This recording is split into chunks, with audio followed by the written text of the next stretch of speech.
கார்த்திகை மாதம் தொடங்கும் முதல் நாள். இது சாதாரண நாள் இல்லை. இது முருகனின் அருள் பூமிக்கு இறங்கும் நல்ல நாள். இந்த நாளில் செய்யும் சிறிய வழிபாடுகள் கூட பெரிய பலனை தரும். காலை மாலை இரண்டிலும் வீட்டின் கிழக்கு திசையில் ஒரு தீபம் ஏற்றுங்கள். முருகனை நினைத்து ஓம் சரவணா பவா என்று 108 முறை சொல்லுங்க. திருமண தடை உள்ளவர்கள் முருகன் கோவிலில் பால் அபிஷேகம் செய்யுங்க.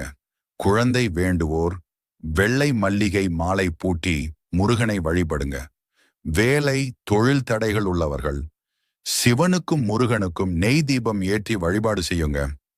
முருகன் சொல்கிறார், என்னை தீபம் மூலமாக நினைத்தால் உன் வாழ்க்கை முழுதும் ஒளியாவேன். அதனாலே முதலன்று தீபம் ஏற்றுங்கள். முருகனை நினைத்து சொல்லுங்க, ஓம் சரவண பவா. இந்த மாதிரி முருகப்பெருமானின் தெய்வீக ரகசியங்கள் சுவார